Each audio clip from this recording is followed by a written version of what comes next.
जो संदेश आहे आणि तुम्ही हा टॉपिक बघू शकता, सैतानाचे खोटे बोलणे, आणि याच्याविषयी आपण काही गोष्टी बघणार आहोत. आणि हे जग कसं चुकीने किंवा खोट्याने भरलेलं आहे, या सगळ्या गोष्टी आपण बघू.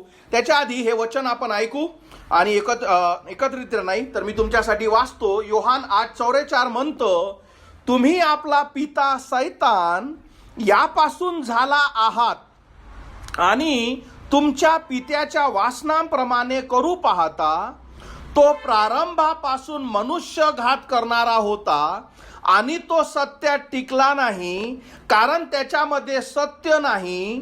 तो खोटे बोलतो तेव्हा तो स्वतःचे बोलतो, कारण तो लबाड व लबाडीचा पिता आहे. आणि म्हणून हे जे वचन आहे, एक लक्षात ठेवा, देवाला या जगात सगळ्यात वाईट गोष्टी ज्या गोष्टीचा तो धिक्कार करतो ती म्हणजे खोटं. आणि इथे हे जे वचन आपण आपल्याला सांगत आहे याच्याविषयी काही गोष्टी बोलू. तर हे वचन म्हणतं, तुम्ही आपला पिता सैतानपासून झाला आहात.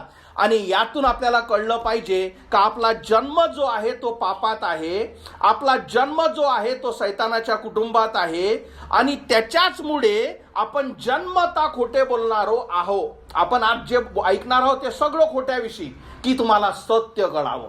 म्हणून याचा जसे तुम्हाला काही प्रमाण मी देतो आणि मी तुम्हाला सदैव सांगत असतो, लहान मुलं त्यांना कोणी कधीच आपले आई वडील खोटं बोलायला शिकवत नाही. त्यांना स्वतःच माहीत असतं की आई बाबासोबत खोटं कसं बोलावं.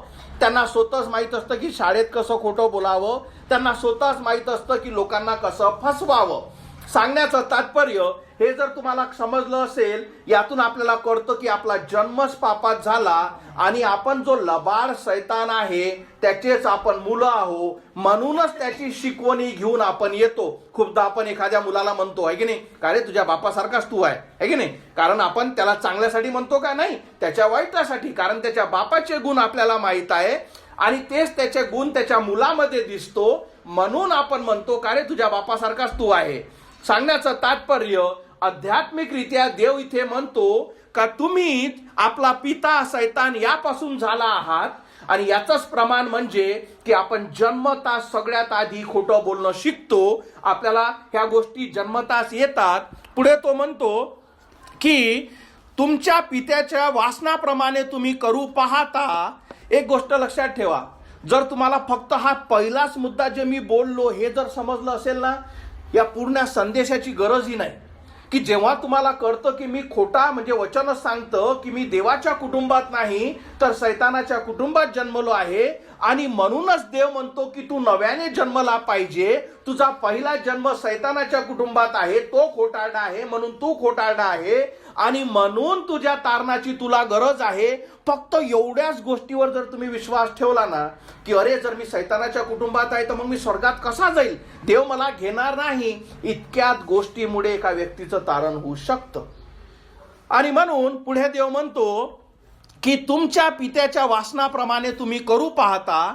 म्हणजे याचा अर्थ की जेव्हाही आपण खोटे बोलतो, आपण कोणाला दर्शवितो, आपल्या आत्मिक पित्याला. जेव्हाही एखादा व्यक्ती खोटा बोलतो, लबाडी करतो, तो कारण देवामध्ये खोटं नाही, देव सत्य आहे, सैतान खोटारड्याचा बाप आहे, हे जे देवाचे वचन सांगतं. आणि जेव्हाही आपण खोटे बोलतो, आपण काय करतो, त्या सैतानाला रिप्रेझेंट म्हणजे त्याला दर्शवितो की आम्ही त्याचेच आहो. म्हणून वचन सांगतो, आणि तुमच्या पित्याच्या वासनाप्रमाणे तुम्ही करू पाहता. आणि पुढे तो म्हणतो की तो पुढचे वचन आपण बोलू. एक लक्षात ठेवा, खोटं बोलणं म्हणजे कधी शब्दाद्वारे नाही, का रे तू तोंडातून खोटा बोलला नाही. मी तुम्हाला शिकवलं होतं इशाऱ्याद्वारे, ओके नाही, एखाद्याला इशारा करतो आपण, इशाऱ्याद्वारे, हावभावद्वारे, आपल्या शरीराद्वारे, आपल्या मनाद्वारे, आपल्या ऍक्शनद्वारे, आपल्या भाषेद्वारे, सगळ्या गोष्टीने खोटं बोलता येते, ओके नाही. एखादा व्यक्ती येतो, तो असा दाखवतो की माझी खूपच तब्येत बेकार आहे, ओके नाही, तो मुखाने बोलत नाही पण तो शरीराने दाखवत आहे की मी खोटा बोलत आहे, त्याची तब्येत खराब नसते, ओके नाही. म्हणून सांगण्याचं तात्पर्य की मनुष्य कुठल्या सगळ्या गोष्टीद्वारे आपला खोटेपणा दाखवू शकतो. पुढे आपण हे बघू. आता ह्या गोष्टी ज्या आपण पहिल्या बघितल्या, पुढे तो म्हणतो तो प्रारंभापासून मनुष्य घात करणारा होता. आता हे आपण शिकू, तो प्रारंभापासून मनुष्य घात याचा अर्थ काय होतो आणि ह्याच्याकडे तुम्ही लक्ष द्या. हे जेव्हा तुम्हाला कळलं तर तुम्हाला सैतानाचे जे खोटं आहे त्याच्यापासून देव तुम्हाला सहाय्य करेल. आता प्रारंभ म्हणजे काय? जेव्हा देवाने पृथ्वीची निर्मिती केली तेव्हा देवाने काय केलं? आदामाला काय दिलं? वचन दिलं, त्याला कमांड दिली, त्याला आज्ञा दिली. उत्पत्ती 2:16 म्हणतं, परमेश्वर देवाने मनुष्यास आज्ञा दिली. म्हणजे देवाने आदाम आणि हवेची निर्मिती केली, त्यांना बागेत ठेवलं. हे पहिले मनुष्य होते, त्यांना आज्ञा दिली. तो म्हणाला, बागेतील कोणत्याही झाडाचे फळ तू खुशाल खात जा, परंतु बऱ्या वाईटाचे ज्ञान करून देणाऱ्या झाडाचे फळ तू खाऊ नये, कारण तू ज्या दिवशी त्या झाडाचे फळ खाशील त्याच दिवशीच तू नक्की मरशील. आणि देवाने सांगितलं, सगळ्या गोष्टीचा आनंद घे. त्या बागेत फक्त एक झाड आहे ज्याला बऱ्या आणि वाईटाचे झाड म्हणतात. माझी आज्ञा आहे का त्या झाडाचं फळ खाऊ नको, ते शिव खाशील तर तू मरशील. तिथं असते फुल स्टॉप. फुल स्टॉप म्हणजे काय असते का? ते वाक्य संपलं. आता तसंच होईल. आता हे देवाने जेव्हा आज्ञा दिली आणि नंतर आपण बघतो की तिथे सैतान आला. आपण काय शिकत आहोत? सैतानाचे खोटे. आपण बघत आहोत तो प्रारंभापासून कसा खोटा होता आणि त्याच्यावरून आपण येऊ की आपल्या जीवनापर्यंत तो कसा टिकून आहे. म्हणून हे खूप महत्वाचं आहे. आता सैतान तिथे आला. आता लक्षात ठेवा, खोट्याची व्याख्या समजून घ्या. अशी कुठलीही गोष्ट जे देवाने सांगितली आहे त्याच्या विरोधात जेही तुमचे विचार आहे, जेही तुमचे मन आहे, जेही तुमचे म्हणणे आहे, जर देवाने जे म्हटलं त्याच्या विरोधात ते आहे, त्याला अनुसरून नाही आहे, ते खोटे आहे. समजलं खोट्याची व्याख्या? आणि म्हणून देवाने त्या दोघांना सांगितलं की जर तू फळ खाशील तू मरशील. आणि आता तिथे सैतान आला आणि सैतानने काय केलं? जी हवा जी होती, जी स्त्री जी होती, त्याची बायको जी होती, तिला म्हटलं. आता इथून या सगळ्या गोष्टी सुरुवात होतात. उत्पत्ती 3:1, परमेश्वर देवाने निर्माण केलेल्या सर्व वनपशूमध्ये सर्प हा अतिशय धूर्त होता. तो स्त्रीला म्हणाला, आणि इथून या जगातलं सगळ्यात पहिलं खोटं चालू होतं. बागेतल्या कोणत्याही झाडाचे फळ खाऊ नको असे देवाने तुम्हा खरोखर सांगितले आहे का? सगळ्यात आधी येते शंका. याच्याविषयी आपण पहिले बोलू. काय करायचं? जोही देवाचा शब्द आहे आता त्याच्यावर शंका टाकायची. खरंच? पुढे आपण बघू. सर्प त्या स्त्रीला म्हणाला, 4थं वचन, तुम्ही खरोखर मरणार नाही. हे दुसरं खोटं. 5वं वचन, कारण देवासे माहित आहे की जर तुम्ही त्या झाडाचे फळ खाल त्याच दिवशी तुमचे डोळे उघडतील व तुम्ही देवासारखे बरे वाईट जाणणारे व्हाल. हे तिसरं खोटं. म्हणून तो लबाडीचा पिता आहे. आणि त्याने सुरुवातीलाच देवाने असं सांगितलं नाही. काय म्हटलं? तू मरशील, खरोखर असं होईल. याची सुरुवात झाली. आणि जसा तो तुमच्या माइंडमध्ये, जशी त्याने शंका टाकली, आता जशी शंका टाकल्यावर काय होता? तुम्ही आज्ञा मोडता. जशी शंका टाकली, 6वं वचन सांगतं, आणि स्त्रीने पाहिले. आपण याच्याविषयी बोलू. कारण जशी शंका टाकली, आता ज्या झाडापासून, ज्या फळापासून ते दूर राहायला पाहिजे, तुमच्या मनात शंका आणि मग खोटं टाकण्यात आलं. आता त्या झाडाचे फळ खाण्यात चांगले. आतापर्यंत ते झाड भीतीचं होतं कारण देवाने आज्ञा दिली होती. आता जशी शंका टाकली आणि खोटं सांगण्यात आलं, आता ते झाड आनंदित करणारं झालं. काय म्हणतो? त्या झाडाचे फळ खाण्यात चांगले व डोळ्यांना आनंद देणारे व शहाणे करणारा इष्ट आहे. तेव्हा तिनेही त्याचे काही फळ खाऊन खाल्ले, म्हणजे पाप केलं, देवाच्या विरुद्ध केलं. आणि तिने आपल्या बरोबर आपल्या पतीसही त्या झाडातून थोडे दिले व त्याने सुद्धा ते खाल्ले. त्यालाही आपल्या पापात सामील केलं. आणि जसं त्यांनी फळ खाल्लं, 7वं वचन, तेव्हा त्या दोघांचे डोळे उघडले. म्हणजे त्यांना कळलं की आपण पापात फसलो, पण आपण नग्नो आहोत असे त्यांना समजले. तेव्हा त्यांनी अंजिराची पाने एकत्र जोडून आपणाला झाकण्यासाठी वस्त्रे तयार केली. आणि म्हणून आपल्याला समजतं देवाने आज्ञा दिली, सैतानाने शंका टाकली, त्या शंकेला खोट्यात तो बदललो, मनुष्याने ते खोटं स्वीकारलं. आता काय राहिला? End result. म्हणजे काय म्हटलं देवाने? खाशील तर मरशील. कमांड स्ट्रेट आहे, काहीच फुल स्टॉप नाही, पूर्ण विराम नाही, स्ट्रेट आहे. खाशील मरशील. उत्पत्ती 5:5 म्हणतं अशा रीतीने आदाम एकंदर 930 वर्ष जगला, नंतर तो मरण पावला. देवाने सांगितलं, ते घडलं. तुम्ही ऐकलं नाही, तो मरण पावला. त्याच्यापासून येणारे सगळे मरत आहेत. तुम्ही आणि मी, आपल्याला एक एंड डेट आहे. कारण देवाचं वचन सांगतं जसं एका मनुष्याद्वारे जगात पाप आलं, म्हणून सर्वांमध्ये पाप आलं, आणि पापामुळे मरण आलं, म्हणून तुम्हा आणि माझ्यावर सगळ्यांवर काय आलं? मरण आलं. म्हणून तुमचं आणि माझं डेट ऑफ बर्थ आहे, आता डेट ऑफ डेथ आहे. पुढे आपण गोष्टी बोलू. म्हणून देवाचं वचन काय सांगतं? इथे काय बघितलं आपण? तो प्रारंभापासून मनुष्य घात करणारा होता. म्हणजे त्याने काय केलं? आदाम आणि हवेपासून प्रत्येकाचा काय करत आहे? मनुष्य घात. तो सत्यात टिकला नाही, कारण त्याच्यामध्ये सत्य नाही. तो जेव्हा खोटे बोलतो तेव्हा तो स्वतःच बोलतो, कारण तो लबाड व लबाडीचा पिता आहे. आणि त्याचा एकच ध्येय आहे का आत्मे हे नरकात जावे. आणि हे तो कसं करू शकतो? कोणा सांगितलं तुला? कोणी सांगितलं? देव असं म्हणतो का? सुरुवातीपासून तो लबाड आहे, आजही तो हीच गोष्ट करत आहे, जे आपण पुढे बघू. आता काही गोष्टी आपण सैतानाविषयी शिकू. या खोलीतल्या, या जगातल्या प्रत्येक व्यक्तीच्या जीवनात तो सक्रिय आहे. प्रत्येक व्यक्तीच्या जीवनात तो सक्रिय आहे. प्रत्येक व्यक्तीला, जसा हवेला त्याने बोललो, खरोखरच तू मरशील. कोण म्हणतं? आहे की नाही? तुम्ही रिझल्ट बघितला. खरोखरच असं होईल, देवाने तुला असं म्हटलं आहे. आता ही गोष्ट आपण बघितलं, हवे संग बोलला. आता तुमच्या आणि माझ्या संग तो कसा बोलतो तो म्हणतो. आपण या गोष्टी शिकू. आता आपण मुद्द्यावर आलो. आतापर्यंत फक्त सुरुवात झाली. देवाचा शब्द म्हणतो की आपण सर्वांनी पाप केले आणि देवाच्या गौरवाला उणे पडले. सैतान म्हणतो, कोण रे पापी? कोण आहे रे तो पापी? कोण सांगतं तुला तू पाप करत आहे म्हणून? कोण सांगितलं तुला?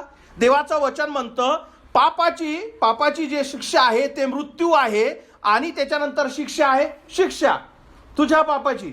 कोण म्हणते तुला असं? असं कुठे लिहिलेलं आहे? देवाचे वचन सांगतं की एकदा मेल्यानंतर मनुष्याचा न्याय आहे.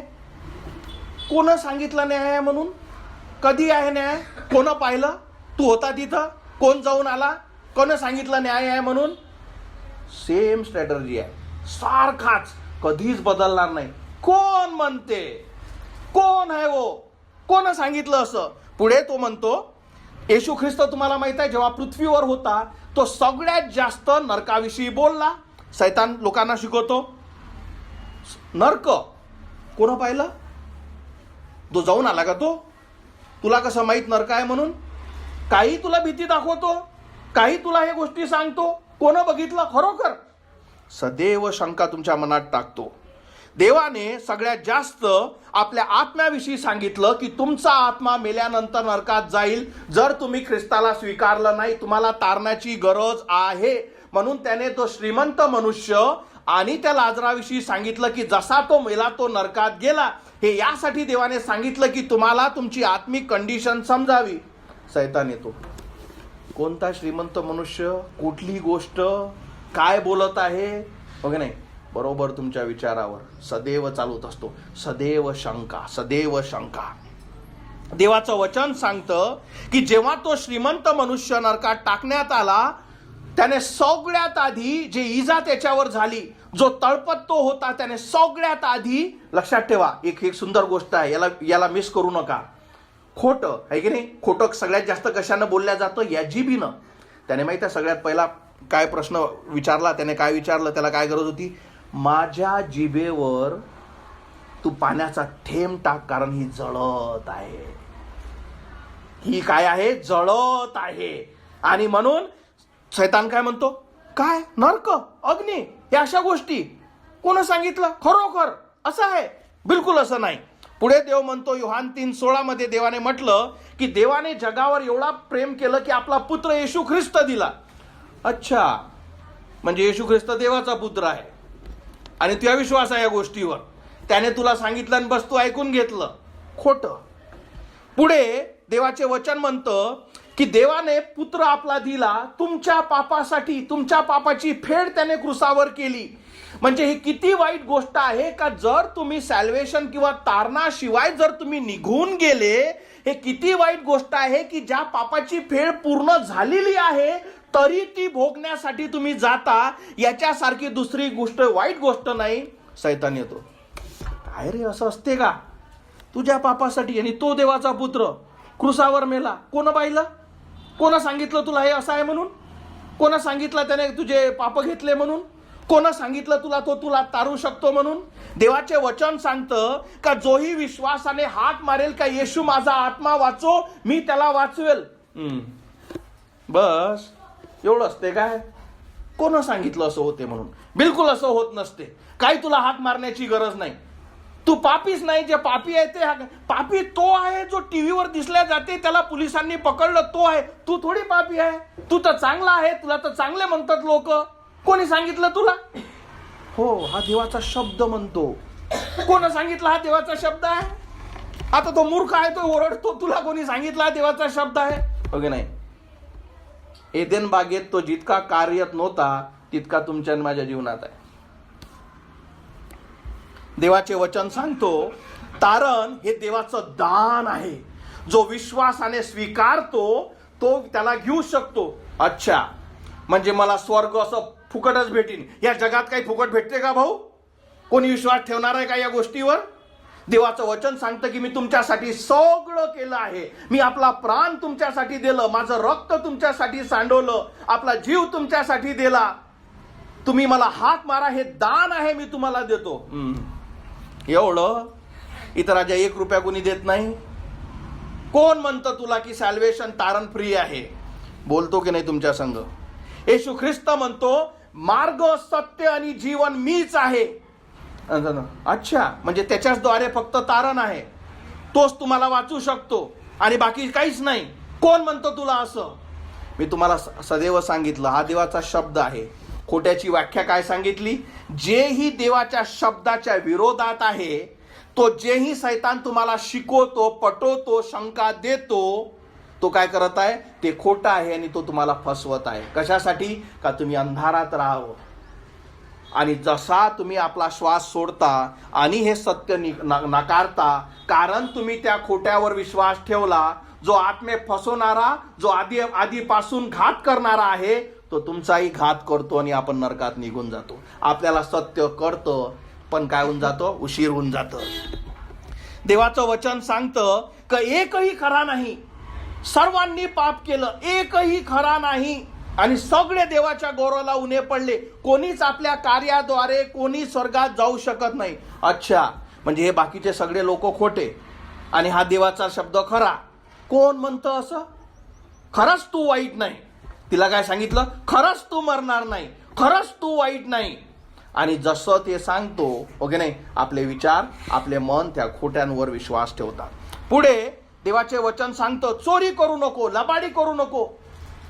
म्हणजे तूच एकटा खरा, बाकीचे सगळे करतात त्याला काहीच नाही आणि मी करतो म्हणजे चोरी.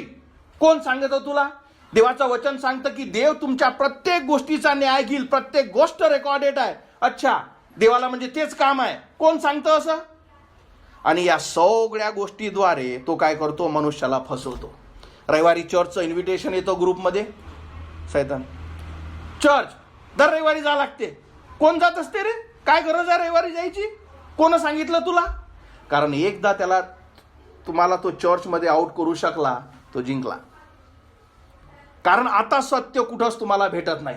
कोण सांगितलं चर्चमध्ये जाणं महत्वाचं आहे? देवाने सांगितलं हिब्रू लोकासपत्रामध्ये की रविवारी चर्चमध्ये असा माझ्या नावाला गौरवा, हजर राहा. कोण म्हणते असं? देव म्हणतो की मी तुमच्यावर प्रेम करतो, माझी इच्छा आहे का तुमचा आत्मा नरकात जाऊ नये. कोण म्हणते असं? आणि या सगळ्या खोट्याद्वारे तो काय करतो? आपल्याला फसवत राहतो. जसं सैतानाला हवेने सांगितलं की हे फळ तुला काय करणार आहे, हे फळ तुला खतम करणार नाही, तू मरणार नाही. एक गोष्ट लक्षात ठेवा, तिला काय वाटलं, आपण काय बघितलं, खाण्यास चांगले व डोळ्यांना आनंद देणारे व शहाणे करण्यासाठी इष्ट आहे. म्हणजे एक सगळ्यात मोठी गोष्ट मी तुम्हाला सांगतो, सैतान जेव्हा तुम्हाला खोटं देतो सगळ्यात, आणि जेव्हा तुम्ही स्वीकारता, आता काय होतं, आनंद येतो. हे नक्की आहे, कारण जर तुम्ही घेतलंच नसतं, पण हा काय आहे, टेम्पररी आनंद तुम्हाला देण्यात आला. तिने जसं पहिले त्या फळाविषयी तिला भीती होती, अरे देवाची आज्ञा आहे ना, हे फळ मी कशी खाणार. पण जसं तुमच्या मनात शंका टाकल्या गेली आणि जसं ती शंका खोट्यामधून तुम्ही स्वीकारली, वचन काय सांगतं, खाण्यास चांगले म्हणजे काय होतं, डोळ्यास आनंद देणारे व शहाणे करण्यासाठी. आता तेच तर म्हणत होती चर्च इम्पॉर्टंट नाही, तेच तर म्हणत होती नरक नाही, तेच तर मी म्हणत होती का देव नाही, तेच तर मी म्हणत होती का तारण नाही, तेच तर मी म्हणत होती की पाप नाही, तेच तर मी म्हणत होती की मला जे पाहिजे ते मी करू शकते, तेच तर मी म्हणत होती का मला पाहणारा कोणीच नाही, तेच तर मी म्हणत होती का न्याय नाही, तेच तर मी म्हणत होती की मला दुसरं मरण नाही, तेच तर मी म्हणत होती की नरक नाही. किती बरं वाटते आता का, कारण त्याने तुम्हाला शंका दिली, तुम्ही ते घेतली आणि त्याच्यामुळे काय झालं, ती शंका खोट्यात बदलते आणि खोटं काय करतो, तुम्हाला थोड्या वेळासाठी आनंद देतो. हे तुम्हाला थोड्या वेळासाठी काय करतो, आनंद देतो. पण याच्यापेक्षा महत्वाचं काय आहे माझ्या कुटुंबियांनो, तुम्ही जर अजून ख्रिस्ताला स्वीकारलं नाही, आज पुन्हा एकदा तुम्हाला सत्य देण्यात येते. हे देवाचे वचन आहे, हे सत्य जर तुम्हाला समजेल आणि जर तुम्ही याच्यावर विश्वास ठेवाल, या सगळ्या खोट्याच्या जाळीपासून तुम्ही वाचू शकता. हे जर लिस्ट मी तुम्हाला सांगत गेलो, ही लिस्ट एवढी मोठी आहे का ती कधीच खतम होणार नाही. पण जर एकदा तुम्ही सत्य स्वीकारता, देवाचं वचन काय सांगतं, पॉवर ऑफ गॉड, तुम्ही स्वतःला या खोट्यातून वाचवू शकत नाही. पण जसे तुम्ही देवाला हाक मारता, तो सरळ स्वर्गातून हात घेतो आणि तुम्हाला बाहेर काढतो, पण तुमच्या विरुद्ध नाही. तुमची जर इच्छा आहे का मला खोट्यात आनंद येतो, मला माझं जीवन जसं तसंच आवडते, तो तुमच्या विरोधात जाणार नाही. नाहीतर कुठल्याच मनुष्याला मी तुम्हाला एक झलक पण नाही दिली की जितके खोटे आहेत. मी तुम्हाला फक्त थोडेसे प्रॅक्टिकल एक्झाम्पल दिले जे आपण सदैव बघत असतो. असे अनेक, म्हणजे जसे तुम्ही जर तारल्या जात असाल आणि जेव्हा तुम्ही देवाचे वचन वाचता आणि जेव्हा तुम्ही हे उघडता आणि मग जेव्हा तुम्ही जगाकडे बघता, तुम्हाला वाटेल की देवा तू माझ्यासारख्याला वाचवलं. जेव्हा तुम्हाला या जगातलं खोटं समजेल, पण कधी, जेव्हा तुम्हाला सत्य समजलं. नाहीतर सगळ्या गोष्टी तुमच्यासाठी सत्य आहे. म्हणून आज देवाचा शब्द तुमच्यासाठी पुन्हा एकदा, जर तुम्हाला अजून हे समजलं नसेल, जर तो त्या हवेसारखा अजूनही तुम्हाला फसवत असेल, मला 38 वर्ष फसवलं, तुम्ही फसू नका. मी देवाने मला वाचवलं, हे सत्य आहे, ते तुम्हाला वाचवेल. रोमकरास 3:23 म्हणतं, कारण सर्वांनी पाप केले आहे आणि ते देवाच्या गौरवाला अंतरलेले आहेत. याचा अर्थ फुल स्टॉप. याचा अर्थ कोणीच व्यक्ती स्वतःच्या कार्याद्वारे स्वर्गात जात नाही. याचा अर्थ मेल्यानंतर सरळ नरक आहे. कुठला धर्म, कुठलीच गोष्ट मनुष्याला वाचवू शकत नाही. रोमकरास पत्र 6:23 म्हणतं, कारण पापाचे वेतन मरण आहे, पण आपला प्रभू येशू ख्रिस्ताद्वारे सार्वकालिक जीवन हे देवाचे कृपादान आहे. म्हणजे पापाची शिक्षा, जसं आपण बघितलं, हवा आणि आदाम मेले, त्याची शिक्षा मरणच आहे, म्हणजे मरणच आहे आणि अनंताच्या नरकात जाणं आहे. पण येशू ख्रिस्त तुम्हाला वाचू शकतो. रोमकरास पत्र 5:12 म्हणतो, म्हणून एका मनुष्याद्वारे जगात पाप आले व पापाद्वारे मरण आले आणि सर्वांनी पाप केल्यामुळे सर्व मनुष्यावर मरण आले. आपण जन्मता पापी आहोत. आपण पाप करतो म्हणून पापी नाही, तर आपला जन्म पापात झाला म्हणून आपण पाप करतो आणि म्हणून आपल्यावर मरण आला आहे. रोमकरास पत्र 5:8 म्हणतं, पण आपण पापी असताना ख्रिस्त आपल्यासाठी मरण पावला. या देव त्याची आपल्यावरील प्रीती प्रस्थापित करतो. याचा अर्थ देव तुमच्यावर प्रेम करतो. त्याची इच्छा आहे का तुमचा आत्मा नरकात जाऊ नये, म्हणून देवाने आपला पुत्र येशू ख्रिस्त दिला, ज्याने तुमच्या पापाची शिक्षा घेतली आणि तो तुमची क्षमा करू शकतो. रोमकरासपत्र 6:23 म्हणतं, पण आपला प्रभू येशू ख्रिस्त याच्याद्वारे सार्वकालिक जीवन हे देवाचे दान आहे. तुम्ही हे दान विश्वासाने स्वीकारू शकता की येशू माझा आत्मा वाचो, माझ्या पापाची क्षमा कर, माझं जीवन बदल, हे दान आहे, तुम्ही स्वीकारू शकता. रोमकरासपत्र 10:13 म्हणतं, कारण जो कोणी प्रभूच्या नावाचा धावा करील त्याचे तारण होईल. तुम्ही या सगळ्या खोट्यातून जेव्हा निघता, कारण जन्मतापासून आपल्याला धर्म, खोटेपणा या सगळ्या गोष्टी शैतानाने शिकवला. आपल्याला सदैव वाटते हा हवे आणि आदाम संघ बोलला, माझ्या संघ कधीच बोलत नाही. तो सदैव प्रत्येकाच्या जीवनात कार्यरत आहे. फरक हा आहे का तुम्ही त्याचं खोटं स्वीकारता का तुम्ही सत्य स्वीकारता. लक्षात ठेवा, मी लहान एक गोष्ट मी तुम्हाला शिकवतो. आम्ही लहान असताना आणि आजही आपल्याला बघतो, आपण आपल्या घरासमोर काही गोष्टी विकणारे येतात, बरोबर, आणि घरासमोर जे येतात ते सगळे डुप्लिकेट गोष्टी विकतात. मी लहान असताना मला आठवतं, एक विकणारा आला होता, त्यानं ज्युसर आणलं होतं, इलेक्ट्रॉनिक ज्युसर होतं, आणि त्या काउंटरवर तो विकण्यासाठी उभा झाला. त्याने आम्हाला ते ज्युसर दाखवलं.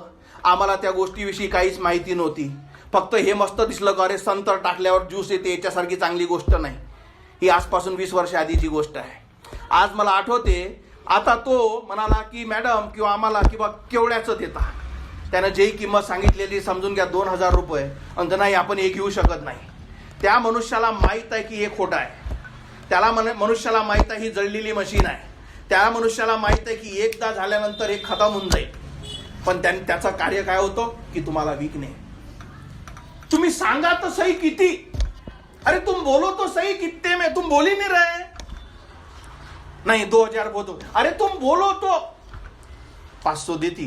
500 रहता क्या इतना, अरे इतनी अच्छी मशीन है तुम, अरे कुछ तो बोलो, है की नाही. त्याला माहित आहे की 100 रुपयाची किंमत नाही याची, पण त्याची इच्छा काय का तुम्हाला फक्त फसवणं. अरे 1000 ले लो, 1000 ले लो.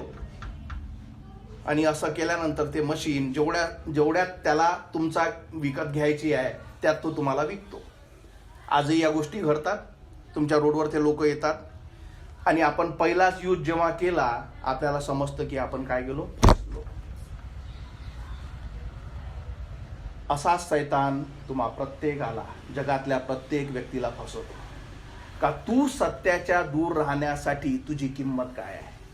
काय पाहिजे तुला, पैसा पाहिजे, जगाचा आनंद पाहिजे, तुला काय पाहिजे तू सांग. अरे तू सांग तसोही तुझी किंमत काय आहे. तू सांग तर किती किंमत लावतो. अरे तू बोलतच नाही. काय पाहिजे तुला, या जगातलं काय पाहिजे तुला. ना आपण काय करतो, आपला आत्मा त्याला विकतो. कशा गोष्टीसाठी, त्या खोटारड्या गोष्टीसाठी. ती खोटारडी गोष्ट आपण घेऊन घेतो, तो तुमचा आत्मा घेतो, तुम्हाला विकून टाकतो. तुमचा आत्मा विकला जातो कारण त्याने तुम्हाला खोटी गोष्ट विकली. जेव्हा प्रभू येशू ख्रिस्त त्याच्या शिष्यासोबत होता, यहुद्या नावाचा जो व्यक्ती होता त्याच्या शिष्यांमध्ये होता, त्याने देवाला 30 नाण्यात त्या फरोशी लोकांना विकले. जसे त्याने विकले आणि येशू ख्रिस्ताला पकडण्यात आले, आणि जेव्हा याला पश्चाताप झाला, हा काय केला, हा त्या व्यक्तीपाशी पुन्हा गेला. अरे नाही, माझी चूक झाली, अरे मी किती मोठा घात केला, हे घ्या तुमचे 30 रुपये. ते लोक काय म्हणाले, हे ठेव तुझे 30 रुपये. झालं, ते डील क्लोज झाली, ते खतम झालं. आता परत घेत नाही आम्ही, है की नाही. तुम्ही ऐकला का डायलॉग, आपल्या घरी खूपदा ऐकलं असेल, अब वापस नाही लेंगा हो, आता घेत नाही तो. असा सैतान तुम्हाला आणि आम्हाला फसवतो.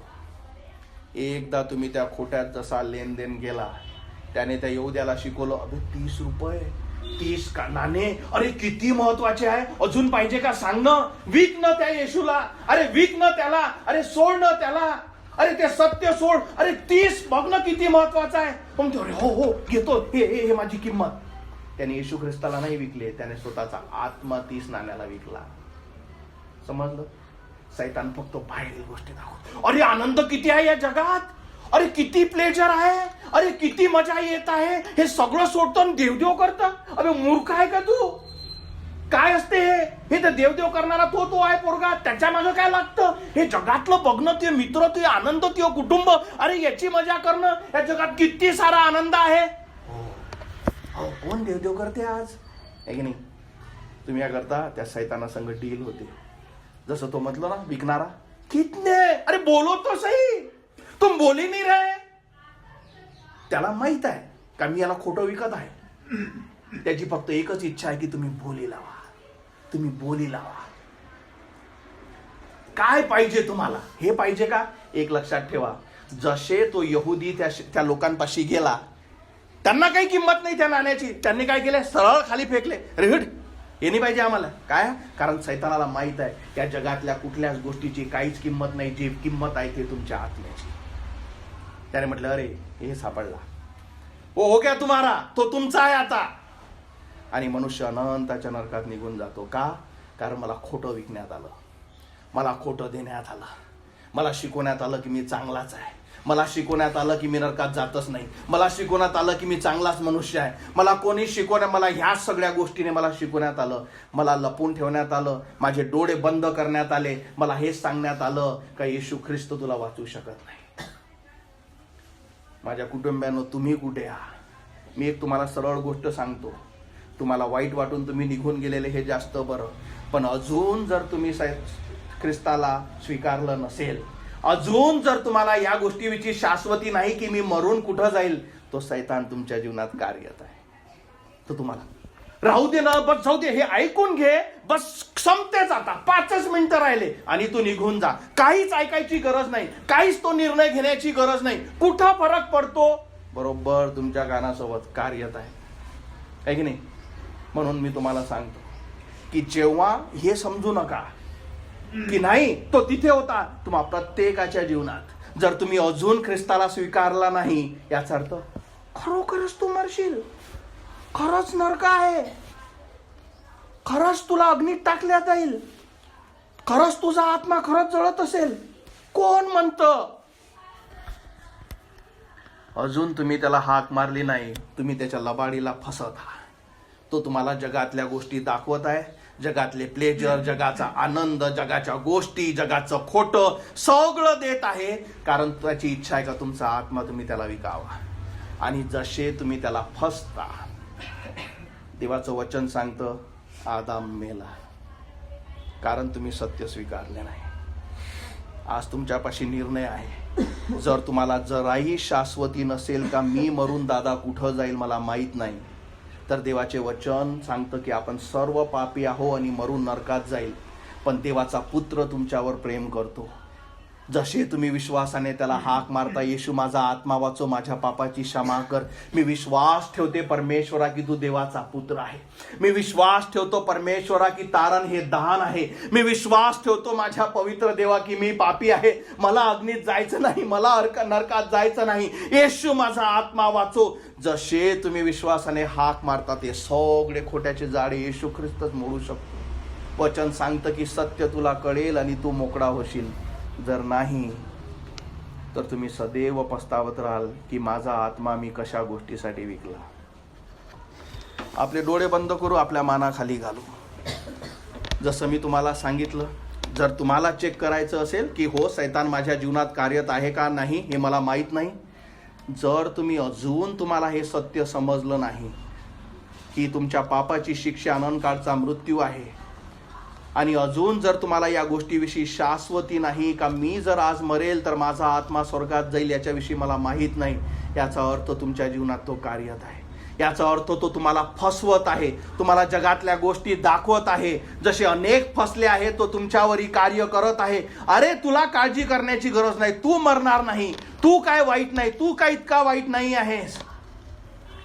पण या सगळ्या गोष्टी सोडून जेव्हा तुम्ही देवाच्या वचनावर विश्वास ठेवता, वचन सांगतं सर्वांनी पाप केले, देवाच्या गौरवाला उणे पडले आहे. वचन सांगतं पापाची शिक्षा मरण आहे. वचन सांगतं की एकदाच मरण आहे, नंतर न्याय आहे. वचन सांगतं की जसा मनुष्य ख्रिस्ताशिवाय तारणाशिवाय मरतो तसाच अनंताच्या नरकात टाकल्या जातो. वचन सांगतं की तिथे अग्नी आहे, तिथं तळपणे आहे आणि आत्मा अनंतासाठी टिकल्या जातो, त्यात टाकल्या जातो. वचन सांगतं त्यानंतर दुसरा न्याय आहे. ख्रिस्त आपला शरीर आपला आत्मा एकत्रित करून त्याच्यासमोर आपण न्यायासाठी उभे राहतो.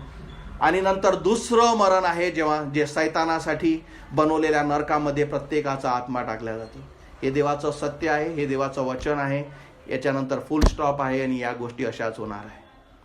पण त्यानंतर आहे आनंदाची बातमी. देव तुमच्यावर प्रेम करतो आणि म्हणून त्याने आपला पुत्र येशू ख्रिस्त पाठवला. आणि म्हणून येशू ख्रिस्त म्हणतो, मार्ग सत्य आणि जीवन मीच आहे, माझ्याद्वारे आल्याशिवाय कोणी स्वर्गाच्या राज्यात जाऊ शकत नाही. तो या पृथ्वीवर आला, तुमच्या आणि माझ्यासाठी मारण्यात आला. तुमच्या सगळे पाप जे जन्मापासून जे तुम्हाला ठाऊक नाही आजपर्यंत, तर आजपासून तर मरेपर्यंत जेही तुम्ही पाप जे तुम्हाला माहीत सुद्धा नाही जे तुम्ही कराल, ते सगळे येशू ख्रिस्ताने आपल्या शरीरावर घेतले. पापाची शिक्षा जे मरण आहे, जे तुम्हाला आणि मला भेटायला पाहिजे, त्या देवाच्या पुत्राने स्वतःवर घेतली. तो तुमच्या आणि माझ्यासाठी मारण्यात आला, गाळण्यात आला, तिसऱ्या दिवशी मरणातून उठला आणि स्वर्गात बसलेला आहे. आणि त्याचे वचन सांगतं की जोही विश्वासाने हाक मारेल तो वाचवल्या जाईल. ज्या दिवशी मी त्याला हाक मारलं, हे सगळे खोटे जाळे सगळे त्यानं तोडले. स्वर्गातून त्यांनी माझी हाक ऐकली, तिथून त्याने मला हात दिला, मला वाचवलं. मला ठाऊक आहे की मी मरेल आणि मी स्वर्गात जाईल. का? कारण हे सगळे जाळे सैतानाचे देवाने मोडले. तुम्हाला या गोष्टीविषयी शाश्वती नसेल, तुम्ही आजही फसत आहात. तो तुम्हाला शिकवत आहे, तुमच्या कानात बोलत आहे, तुमच्या माइंडमध्ये टाकत आहे, राहू दे, उद्या पाहिजो, बरं ठीक आहे, तुला पटलं ना, नंतर निर्णय घ्यायचो. देव म्हणतो आज तारणाचा दिवस आहे. सैतान सांगतो काहीच फरक पडत नाही, 5 मिनिटं थोडासा थांब आणि मग निघून जा आणि आपलं जीवन तू तसाच जगू शकतो. देव म्हणतो आज तारणाचा दिवस आहे. तो म्हणतो काहीच फरक पडत नाही, काळजी करू नको, येशू तुला वाचू शकत नाही, तुझे पाप फार मोठे आहे. येशू ख्रिस्त म्हणतो मी तुला वाचू शकतो. असं कुठलंच पाप नाही जे देव क्षमा करू शकत नाही. देवाची इच्छा आहे का तुम्ही त्याला हाक मारा? सैतानाची इच्छा आहे का तुम्ही त्याला हाक मारू नये? या दोन्हीमध्ये तुमचे आत्मे लटकत आहेत. पण जो ही व्यक्ती सगळे खोटे तोडतो, म्हणतो नाही मला वाचायचं आहे, मला नरकात जायचं नाही. सोपी शब्दात म्हणजे जर तुम्हाला तुमचा आत्मा नरकात जाण्यापासून वाचवायचा असेल, कारण तुम्हाला ठाऊक नाही की आपल्यापाशी किती वेळ आहे. सैतान हा सुरुवातीपासून घात करणारा आहे. तो प्रत्येकाचा घात करतो, खोटे बोलणार आहे, लबाडीचा पिता आहे. त्याची इच्छा आहे का तुम्हा प्रत्येकाचा आत्मा नरकात जावा. पण देवाचं वचन सत्य आहे. येशू म्हणतो जोही हाक मारेल तो वाचवल्या जाईल. तुम्हाला या गोष्टीविषयी शाश्वती नसेल, देव म्हणतो चाखून बघ मी चांगला आहे का नाही, आपले ओझे माझ्यावर टाक, मला हाक मार, मी तुला वाचवेल. आपण बघितलं की विश्वासाशिवाय देवाजवळ कोणीच येऊ शकत नाही. आणि जेव्हा तुम्ही देवाच्या पुत्रावर विश्वास ठेवता की हो येशू मी पापी आहे, तुझं वचन सत्य आहे, तुझं वचन परमेश्वरा माझ्या देवा याच्यावर मी विश्वास ठेवतो, माझा आत्मा वाचो, मला नरकात जायचं नाही, मला ठाऊक नाही माझ्यापाशी किती वेळ आहे. धन्यवाद देतो आजचा दिवस तू मला दाखवला. माझं जीवन बदल माझ्या राजा, माझ्या मनात शांती नाही माझ्या पवित्र देवा. होय प्रभू मी तळपत आहे आज शरीराने आणि पुढे परमेश्वरा मी आत्म्याने नरकात तळपेल. होय प्रभू माझी क्षमा कर, मला वाचव. जसे तुम्ही विश्वासाने हाक मारता येशू मला तू वाचव, मला सत्य तू दाखव, माझ्या हृदयात ये, माझा आत्मा वाचव, मी तुला माझा देव माझा तारणारा स्वीकारतो, माझं जीवन बदल, मला बदलायची इच्छा आहे परमेश्वरा माझी क्षमा कर. वचन सांगतं मी खऱ्यांसाठी नव्हे तर जे पापी आहे त्यांना तारावयास आलो आहो. आणि जर तुम्हाला कळलं असेल का तो पापी तुम्ही आहात, तुमच्यासाठी आनंदाची बातमी आहे, कारण ख्रिस्त तुम्हाला हाक मारत आहे. त्याची इच्छा आहे का कुठल्याच आत्म्याचा नाश होऊ नये. त्याला हाक मारा, म्हणा येशू माझा आत्मा वाचव, माझ्या पापाची क्षमा कर, मला अनंताचं जीवन दे माझ्या राजा, माझा आत्मा नरकापासून वाचव परमेश्वरा. होय प्रभू आजपर्यंत मी या सगळ्या खोट्यात होते परमेश्वरा, कधीच तुझ्यावर पूर्णपणे विश्वास ठेवला नाही, कारण सैतान मला फसवत होता माझ्या येशू. आजपर्यंत मी तो निर्णय घेऊ शकले नाही, कारण सैतान मला फसवत आहे परमेश्वरा, मला सहाय्य कर. जसे तुम्ही इच्छा दाखवता आणि त्या स्वर्गातील देवाला हाक मारता, तो तुम्हाला वाचवेल. त्याने मला वाचवलं, तुम्हाला कळेल की तुम्ही वाचले, तुम्हाला समजेल का देवाने मला वाचवलं, तुम्हाला हे सगळं सैतानी जाळं तुम्हाला समजेल. तुम्हाला आपले घरचे मरताना दिसेल जेव्हा तुमचा स्वतःचा आत्मा वाचला. काय निर्णय तुम्ही घेता हा निर्णय तुमचा आहे. आज तुमच्या जीवनात हा संदेश ऐकल्यानंतर शैतान विजयी आहे का देव विजयी आहे, हा सगळा निर्णय तुमच्यावर आहे. तो फक्त शंका टाकू शकतो, पण तुम्ही निर्णय घेऊ शकता. तारल्याशिवाय, आपल्या पापाची क्षमा झाल्याशिवाय हे जीवन जगू नका. या जीवन खोलीतून जाऊ नका. कारण तुम्हाला माहीत नाही का कधी तुमच्यावर घात येईल. तुम्हाला माहीत नाही की कधी तुमच्यापाशी मृत्यू तुमच्या पाशी ठेवलेला आहे. तुम्हाला माहीत नाही की तुमची तारीख काय आहे. कारण मरण प्रत्येकाला आहे. पण सगळ्यात आनंदाची गोष्ट की मरल्यानंतर स्वर्गाची जागा तुमच्यासाठी नक्की होऊ शकते जेव्हा तुम्ही ख्रिस्ताला हाक मारता. हालेलुया. प्रभू धन्यवाद मानतो, प्रार्थना करतो इथे जुळलेल्या प्रत्येकासाठी माझ्या येशू. ओय प्रभू, जे खोट्याने परमेश्वरा हे जग पसरलेलं आहे माझ्या येशू. ओय प्रभू, तू प्रभू हे चर्च आणि होय परमेश्वरा तुझं वचन आम्हाला दिलं परमेश्वरा, यासाठी प्रभू की आम्हाला सत्य कळावं. प्रार्थना करतो इथे जुळलेल्या ऑनलाईनमध्ये असणाऱ्या आणि हे वचन ऐकणाऱ्या प्रत्येक व्यक्तीसाठी. होय प्रभू, त्याला कळू दे माझ्या परमेश्वरा. होय प्रभू, की आमचे कुठलेच कार्य आम्हाला वाचू शकत नाही. होय प्रभू, त्यांना त्याची आत्मिक दीन कंडिशन कळू दे माझ्या राजा. आणि होय प्रभू, माझ्या पवित्र देवा, जे स्ट्रगल करत आहे प्रभू त्यांना सहाय्य कर. होय प्रभू, त्यांना सहाय्य कर परमेश्वरा. होय प्रभू, की त्या खोट्या सगळ्या जाळ्यातून त्यांनी बाहेर निघावं. होय प्रभू, तुझी इच्छा आहे कुठल्याच आत्म्याचा नाश होऊ नये. प्रार्थना करतो परमेश्वरा, त्यांनी विश्वासाने तुला हाक मारावी. तू मला वाचवलो परमेश्वरा. तुझे वचन सांगतं की जोही हाक मारेल तो वाचवल्या जाईल. होय प्रभू, त्यांना सहाय्य कर प्रभू, की कुठल्याच आत्म्याचा नाश होऊ नये. होय प्रभू, या समय इथे जुळलेल्या प्रत्येकासाठी प्रार्थना करतो. धन्यवाद मानतो आजचं वचन, आजचा संदेश तू दिला. धन्यवाद मानतो तुझ्या उपस्थितीसाठी. धन्यवाद मानतो ज्यांनाही प्रभू तुझा हा शब्द जीवन देणारा माझ्या राजा. अनेकांना प्रभू हे ऐकण्याची सुद्धा संधी मिळाली नाही. अनेकांना पाप काय आहे हे अजून समजत नाही माझ्या राजा. तू आमच्यावर दया दाखवली माझ्या पवित्र देवा.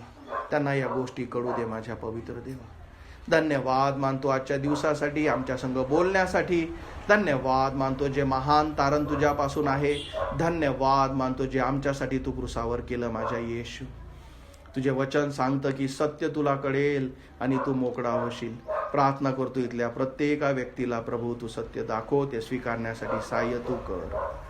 गौरवितो, धन्यवाद देतो आणि ही प्रार्थना प्रभू येशू माझा तारणारा याच्या जिवंत नावात मागतो म्हणून तू ऐक. आमेन. Praise the lord. आपण